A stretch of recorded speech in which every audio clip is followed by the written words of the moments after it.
नमस्कार दोस्तों, मैं अनिल कुमार, सहायक आचार्य राजनीति विज्ञान। आज के इस वीडियो में हम बीए सेकेंड ईयर के टॉपिक ब्रिटिश प्रधानमंत्री के कार्य और शक्तियों के बारे में पढ़ेंगे। तो ब्रिटेन का जो प्रधानमंत्री होता है वो ब्रिटिश शासन व्यवस्था के अंतर्गत एक बहुत ही महत्वपूर्ण स्थान धारित करता है। और ब्रिटिश विद्वान है एक आइवर जेनिंग्स, उन्होंने तो यहाँ तक कहा है कि जो ब्रिटिश प्रधानमंत्री होता है वो संपूर्ण विधान की आधारशिला होता है, बेस होता है वो। वहीं दूसरी तरफ सिडनी लो, जो कि एक विद्वान है ब्रिटेन के ही, वो भी कहते हैं कि संसद में निश्चित बहुमत के रहते इंग्लैंड का प्रधानमंत्री वह सब कार्य कर सकता है जिसको जर्मनी का सम्राट और अमेरिका का राष्ट्रपति भी नहीं कर सकता, क्योंकि वह कानून में परिवर्तन कर सकता है, करारोपण कर सकता है, नई टैक्स लगा सकता है, किसी टैक्स को कम कर सकता है, बढ़ा सकता है, ख़त्म कर सकता है। वह राज्य की सभी शक्तियों का निर्देशन कर सकता है। तो ये तमाम तरह के कार्य ब्रिटिश प्रधानमंत्री कर सकता है। तो प्रधानमंत्री कार्य व शक्तियों का आज हम इस वीडियो में अध्ययन करेंगे। तो सबसे पहले बात आती है कि प्रधानमंत्री कार्य और शक्तियों में क्या क्या है। तो पहली बात है मंत्रिमंडल का निर्माण करना, दूसरा है मंत्रिमंडल का कार्य संचालन करना, तीसरा है मंत्रिमंडल का अंत करना, चौथा है शासन पर नियंत्रण और पांचवा है परराष्ट्र संबंधों का संचालन। परराष्ट्र यानी विदेश नीति का संचालन। तो पहले बिंदु के ऊपर आते हैं मंत्रिमंडल का निर्माण करना। प्रशासन के क्षेत्र में ब्रिटिश प्रधानमंत्री को देखें दोस्तों, तो हम पाते हैं कि उनको बहुत ही विस्तृत और व्यापक शक्तियां प्राप्त हैं। और एक संसद के बारे में कथन कहा जाता है कि ब्रिटिश संसद बहुत शक्तिशाली है। वो डीलोम का एक कथन है कि स्त्री को पुरुष और पुरुष को स्त्री बनाने के अलावा सब कुछ कर सकती है। तो इतने शक्तिशाली अंग का हेड होना, मुखिया होना बहुत बड़ी बात है। वो कितना शक्तिशाली होगा आप सोच सकते हैं। तो पहला बिंदु है मंत्रिमंडल का निर्माण। अगर हम विधिक शब्दावली को देखें, वैधानिक शब्दावली को देखें, तो मंत्रिमंडल के सदस्यों की नियुक्ति प्रधानमंत्री के परामर्श द्वारा यानी सलाह के द्वारा सम्राट द्वारा की जाती है। किंतु जहाँ तक वास्तविकता का संबंध है, मंत्रियों की नियुक्ति में सम्राट का कोई हाथ नहीं होता और प्रधानमंत्री जिन किन्हीं व्यक्तियों को मंत्री पद पर नियुक्त करने की सिफारिश करता है, सम्राट उसी को स्वीकार कर लेता है, उन्हीं को मंत्री नियुक्त कर देता है। जैसे भारत में परंपरा है वैसे ही वहाँ है। हमने ये जो परंपरा है संसदीय शासन प्रणाली की, ये ब्रिटेन से ही ली है और इसके बहुत सारे लक्षण हैं, वो वहाँ से मैच करते हैं, मेल खाते हैं। संसदीय व्यवस्था का जनक ब्रिटेन को कहा जाता है। और जो कि हम अंग्रेजी शासन व्यवस्था के अंतर्गत रह रहे थे, तो हमने उसी शासन व्यवस्था को बाद में अपना लिया दोस्तों। प्रधानमंत्री को अपने सहयोगियों का चुनाव करने में अपने दल के अंदर विभिन्न व्यक्तियों की स्थिति, विभिन्न भौगोलिक क्षेत्रों और समुदायों को प्रतिनिधित्व, सदस्यों की दक्षता, उनकी समाज सेवा की भावना आदि का ध्यान रखना होता है। लेकिन अंतिम रूप से इस संबंध में प्रधानमंत्री की इच्छा ही सर्वोपरि होती है। वो जिसको चाहे उसको मंत्री बना सकता है। व्यवहारिक अनुभव के आधार पर कहा जा सकता है कि इस संबंध में न तो संसद और न ही दलीय कार्यपालिका ने उसके ऊपर कोई दबाव डाला है। उसकी मर्जी है, जिस किसी को भी मंत्री बनाए वो बना सकते हैं। यद्यपि सामान्यतः ब्रिटेन में एक दलीय मंत्रिमंडल की परंपरा है, मतलब एक ही दल के जो लोग होते हैं, सांसद होते हैं, उन्हीं को मंत्रिमंडल में लिया जाता है। लेकिन चूँकि वहाँ पर स्वस्थ दलीय परंपरा है और कई बार क्या होता है कि जो विरोधी दल होता है उसके योग्य व्यक्ति को भी मंत्रिमंडल में शामिल कर लिया जाता है। प्रधानमंत्री अपने दल से बाहर का व्यक्ति भी मंत्रिमंडल में ले सकता है। वह संसार से बाहर के व्यक्ति को भी मंत्रिमंडल में ले सकता है। संसद से बाहर का कोई व्यक्ति है तो उसको भी अपने मंत्रिमंडल में ले सकता है, यदि किसी विशेष कार्य को रोकने के लिए उसकी दृष्टि में वही सर्वाधिक उपयुक्त हो। कोई काम है और उस काम के बारे में प्रधानमंत्री को ये लगता है कि फला व्यक्ति इसको अच्छे तरीके से निभा सकता है, संपन्न करा सकता है, तो प्रधानमंत्री उस काम को संपन्न कराने के लिए उस व्यक्ति को मंत्री बना सकते हैं। तो इस संबंध में उनकी शक्तियाँ बहुत ही विस्तृत हैं, व्यापक हैं। उदाहरण के तौर पर हम देखें तो 1924 में बाल्डविन ने चर्चिल को वित्त मंत्री नियुक्त कर दिया। यद्यपि उस समय चर्चिल को दल में महत्वपूर्ण स्थिति प्राप्त नहीं थी। 1966 में हेराल्ड विल्सन ने पैट्रिक गॉर्डन वॉकर को विदेश विभाग के सचिव जैसा महत्वपूर्ण पद प्रदान कर दिया। यद्यपि वह आम चुनाव में हार गया था। ये घटनाएं सहयोगियों के चुनाव में प्रधानमंत्री द्वारा अपनाए गए स्वविवेक की प्रतीक हैं। स्वविवेक मतलब अपनी इच्छा से प्रधानमंत्री किसी को भी मंत्री नियुक्त कर सकते हैं। 2 नंबर का बिंदु है दोस्तों मंत्रिमंडल का कार्य संचालन। तो मंत्रिमंडल के कार्य संचालन में भी प्रधानमंत्री की महती भूमिका है। प्रधानमंत्री न केवल मंत्रिमंडल का निर्माण करते हैं वरन उसकी समस्त कार्यवाही का संचालन भी उन्हीं के द्वारा किया जाता है। प्रधानमंत्री मंत्रिमंडल की बैठकों का सभापतित्व करता है और वह मंत्रिमंडल की कार्यविधि अर्थात एजेंडा जो होता है उस पर उसका नियंत्रण होता है। व्यवहारिक तौर पर हम देखें तो प्रत्येक मंत्री किसी मुख्य प्रस्ताव को प्रस्तुत करने से पूर्व प्रधानमंत्री की राय अवश्य ही लेता है और यह बात उसे मंत्रिमंडल का पथ प्रदर्शक बना देती है। मंत्रिमंडल के निर्माण तथा नीति निर्धारण में प्रधानमंत्री का सर्वोपरि हाथ रहता है।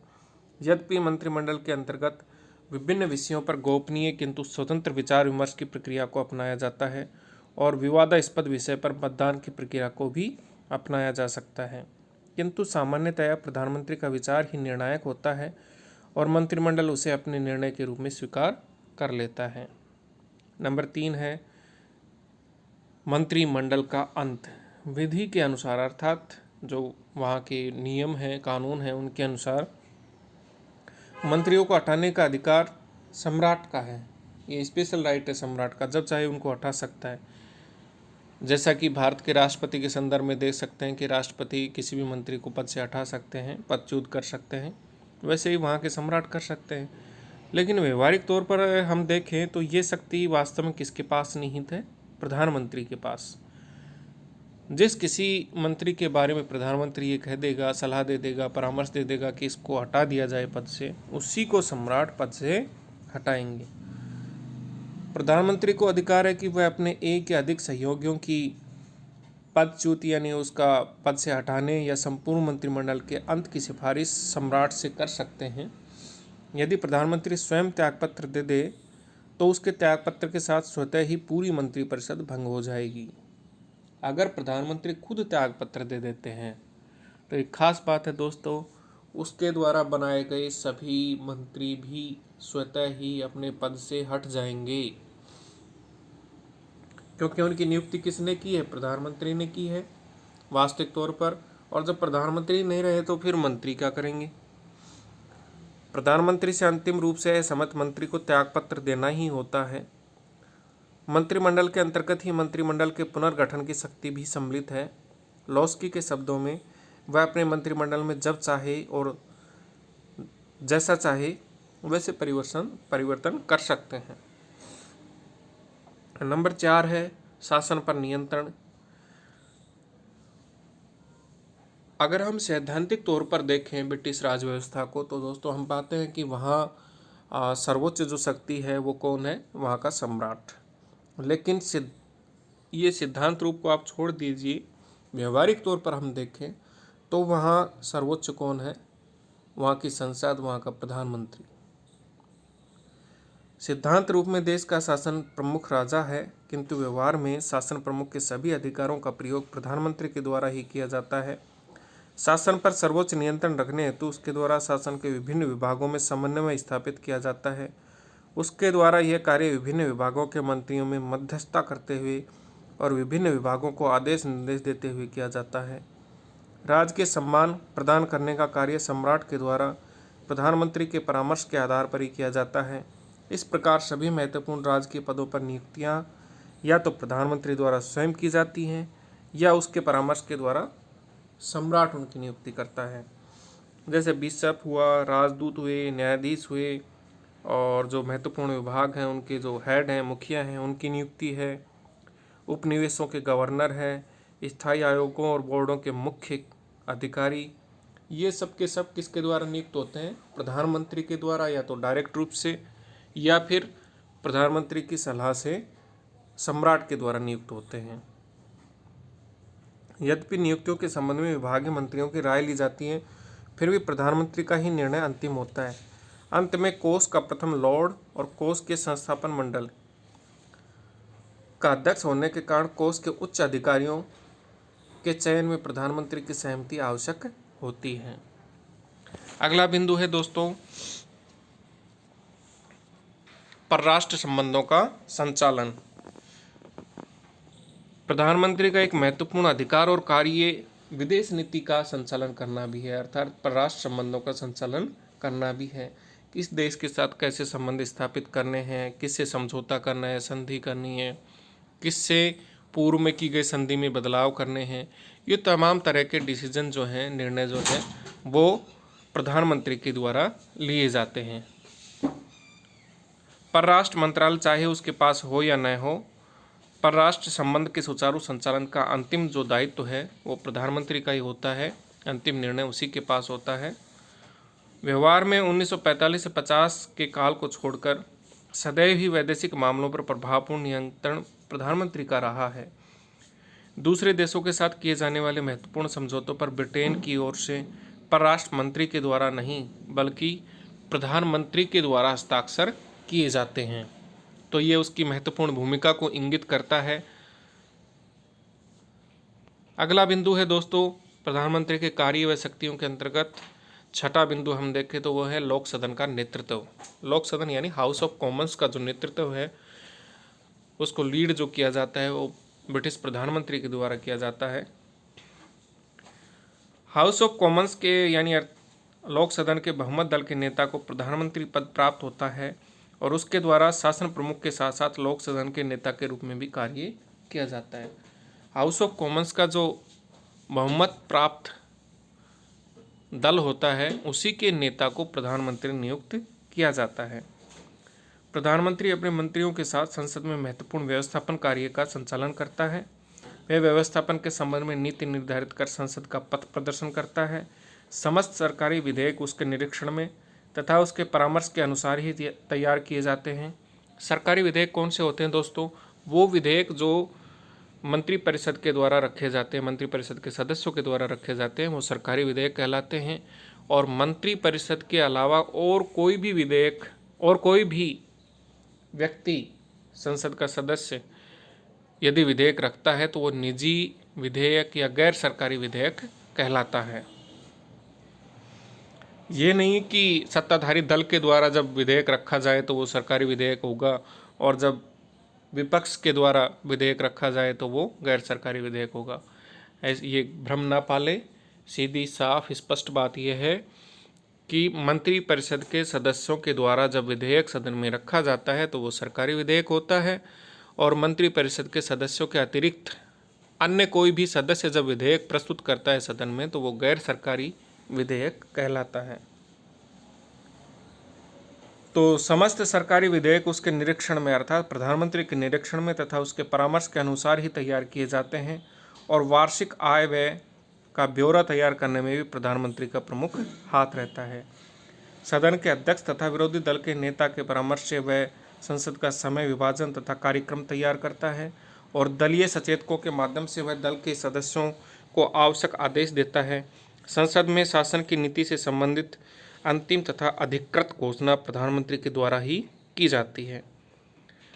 तो बात यह है कि हाउस ऑफ कॉमन्स का लीडर होने के नाते उससे संबंधित जो तमाम कार्य हैं, सारे कार्य हैं, वो प्रधानमंत्री के द्वारा ही किए जाते हैं। अगला बिंदु है मंत्रिमंडल और सम्राट के बीच की कड़ी। दोस्तों, हमने भी ब्रिटिश संविधान, ब्रिटिश राज व्यवस्था के ज़्यादातर जो नियम कायदे कानून हैं उन्हीं को अपनाया है और जैसे हमारे यहाँ प्रधानमंत्री, मंत्रिमंडल और राष्ट्रपति के बीच की कड़ी होता है, वैसे ही ब्रिटेन में क्या होता है, प्रधानमंत्री, मंत्रिमंडल और सम्राट के बीच की कड़ी होता है। प्रधानमंत्री सम्राट का मुख्य परामर्शदाता तथा मंत्रिमंडल और सम्राट के बीच संपर्क स्थापित करने वाला व्यक्ति होता है। कोई भी बात होती है मंत्रिमंडल के द्वारा, कोई नया कानून बनाया जा रहा है, कोई नया प्रस्ताव तैयार किया जा रहा है कानूनों का, तो उसकी जानकारी प्रधानमंत्री द्वारा सम्राट को दी जाती है। मंत्रिमंडल के निश्चयों और शासन संबंधी अन्य निर्णयों की सूचना प्रधानमंत्री सम्राट को देता है और इनके संबंध में सम्राट द्वारा किए गए परामर्श को वह मंत्रिमंडल तक पहुंचाता है।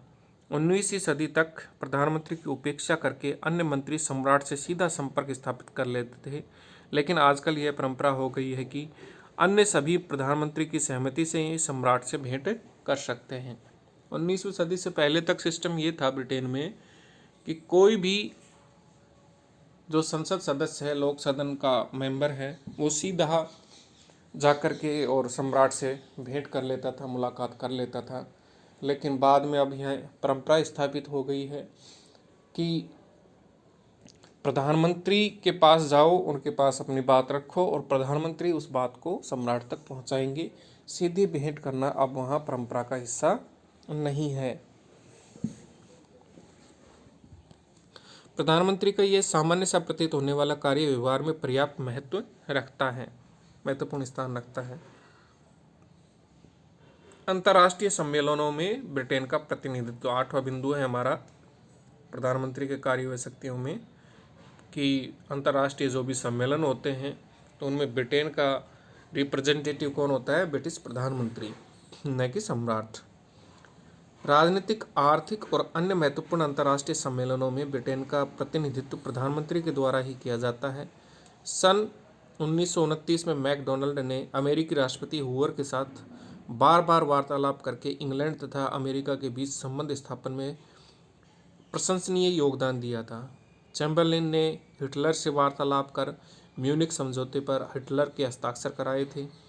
यद्यपि उस समय विदेश मंत्री पद पर लॉर्ड हैलिफैक्स थे।